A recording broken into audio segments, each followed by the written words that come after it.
Hello, I'm Brian. I'm Heather. And this is September 2018 Wednesday Night Hop Technical Track Week 4. Yeah. So we started today's lesson by talking and sort of going over a lot of the body nuances and frame that we had used throughout the entire course. So one thing was we had the objects in space exercise, and so there was the using the frame and using your back muscles to hold up your frame, and keeping your elbows at your sides, and then talking about when we do compression and tension, it's movement of the body relative to the elbows, whereas direct movement is body and elbows move together. So that's one good way to understand sort of the frame versus movement aspect when we're talking about tension and compression.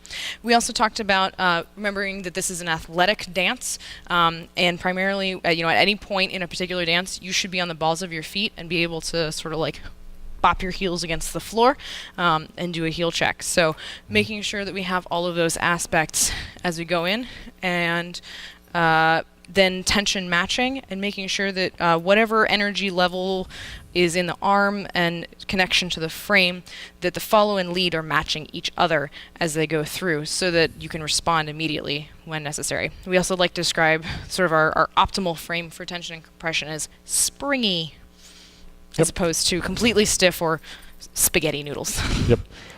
So then we applied that to the swing out. We branched off of some of what we did in week 2. Yes. And repracticed leading straight in on 1. So it looks like this. 1, 2, 3, and 4. 6, 7, 8. 1, 2, 3, and 4. 5, 6, 7, 8. And this is a great example of keeping your elbow the same distance from your body, physically moving this hand forward and bringing your follow with you. To contrast that, then we use some of the tension ideas that we'd had earlier in the class in order to lead in on 2. This is very difficult to do on the first swing out if you're just starting from this position, but on the second swing out. 1, 3, and 4, 5, 6, 7, 8, 1, 2. 3 and 4. 5, 6, 7, 8, 1, 2, 3, and 4, 5, 6, 7, 8. So what we're actually doing here is we're using 7 and 8 to build up a little bit of tension. 7 and 8. And then peaking that tension on 1. And releasing it on 2. Yep.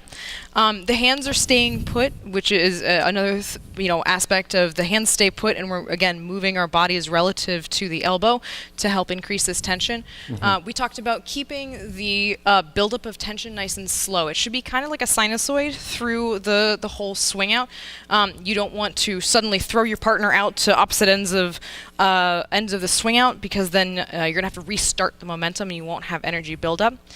There is a fair amount of energy in our arms as we're doing this. There's a lot of muscle work going on as we're building up the tension, and the longer we wait, the more it builds up. Yeah? Shoot. And then one other thing that we talked about with this is that you can use this to do a lot of different footwork variations on 1 and 2. And this gives room for expression, all sorts of entertaining and fun things to do. Ha. And then we also utilized that concept for our last move, which was the over-rotated swing out. Yeah. Which looks like this. 1, 2, 3, and 4. 5, 6. Do ha, Buddha, do ha. 5, 6, 7, 8. So the lead initiates that using their right hand on 5 and 6.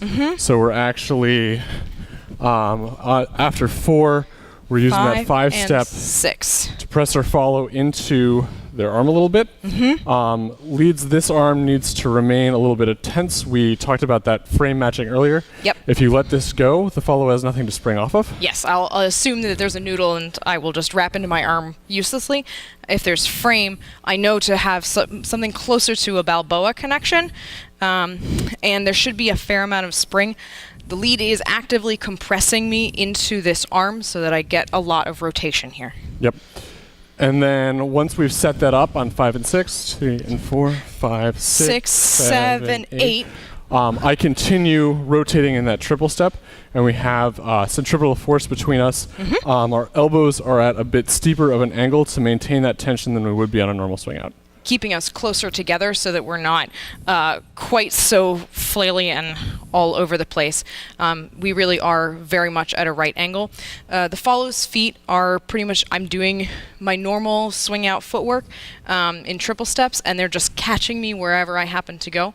This is also a great place if you've got switches or swivels to put them in as you get led in on the next two. So from a couple of different angles, we're going to do a couple of rotated swing outs because you can build the energy across multiple of them, and it's super duper fun and big. And this is a really great way to emphasize big music and have a good time. And then usually you want to dissipate all of that energy using a Lindy circle. Nice and easy. Yep. So Great. that was week 4. Thank you very so much.